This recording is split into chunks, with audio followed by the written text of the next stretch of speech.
subhanahu wa ta'ala is the greatest. He does not need your ibadah, does not need your concentration. Allah is not waiting for your charity. Allah's kingdom and dominion does not increase with your dhikr and tasbih and ruku' and sujood. We need Allah. We need Allah. We need Allah.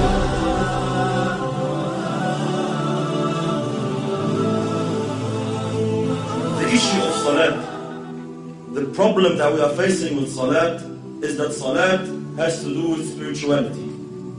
It has to do with feelings that come through your heart and thoughts that come through your mind. A successful Muslim, like Allah subhanahu wa ta'ala says, قَدْ أَفْلَحَ الْمُؤْمِنُونَ الَّذِينَ هُمْ فِي صَلَاتِهِمْ خَاشِعُونَ. Verily the believers are successful, they are the ones who have khusyu' in their salat. They pray properly, they stand before Allah subhanahu wa ta'ala properly. A crucial step, a crucial cornerstone in achieving this target is to know who you're standing in front of. Who are you speaking to? Which words are you reading? These feelings, this set of feelings, they have to come through your heart, and the more they take you on, the more they are in your heart, the better your salat is. And the weaker these thoughts and feelings come to your heart, the weaker your prayer is. Most of us, my brothers and sisters, when we stand in our salat, we are daydreaming. That's the honest truth. 90% of us, we're daydreaming in our salat. We're not even thinking of what we are supposed to think about.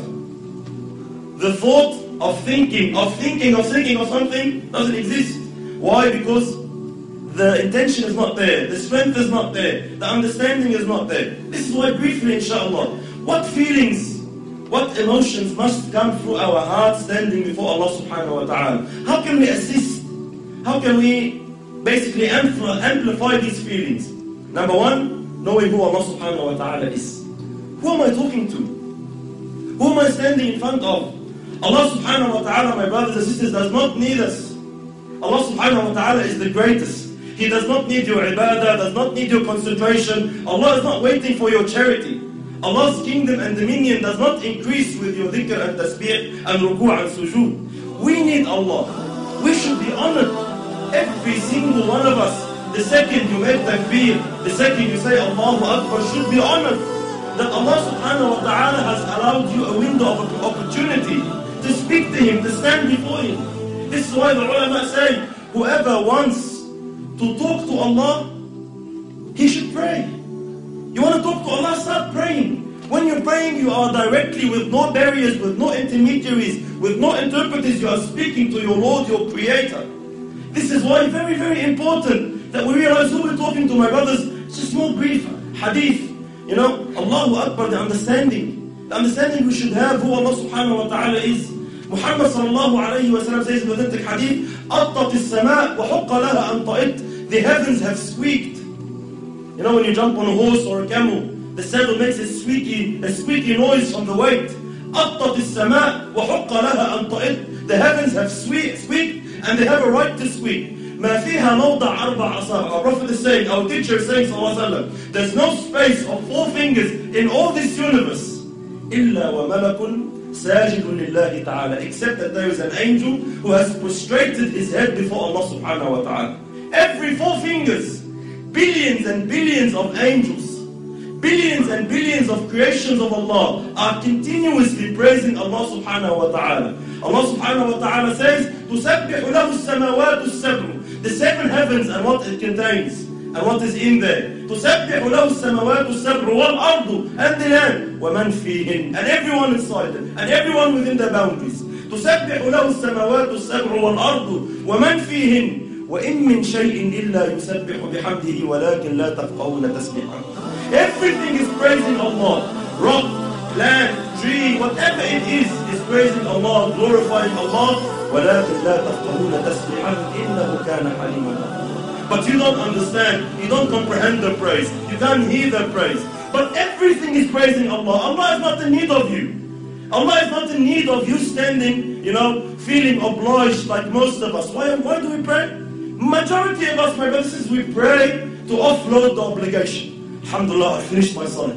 If you come and stand before Allah with this intention, are you unaware that Allah subhanahu wa ta'ala knows exactly what is going through your heart at that stage?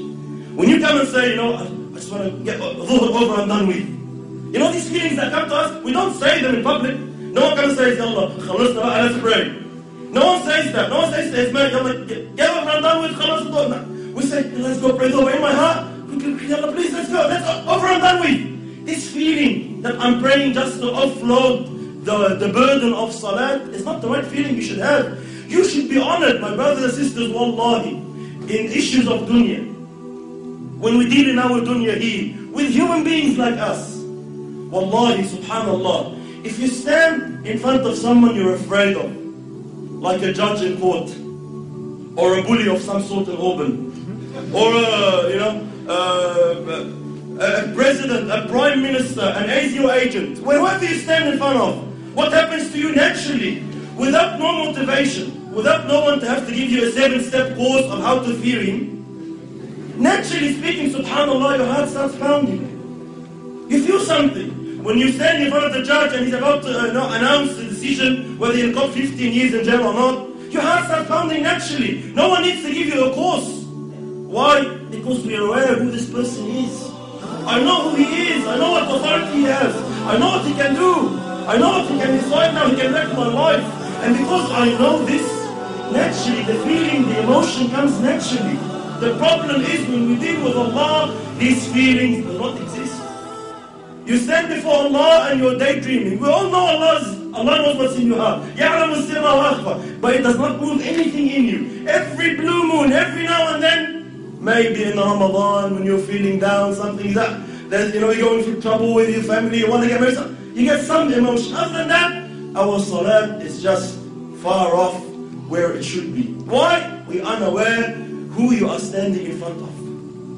The understanding that Allah now subhanahu wa ta'ala has allowed you to speak to Him. Wallahi, my brothers and sisters, wallahi, we see Muslims in this dunya, they get to meet a sinner. Let's say an actor or an actress or a pop star of some sort. And they are so overwhelmed by the fact that they had an opportunity to get his signature or her signature. They're just so overwhelmed. They would say, they'll be speechless. I'm actually standing in front of you, I can't believe it.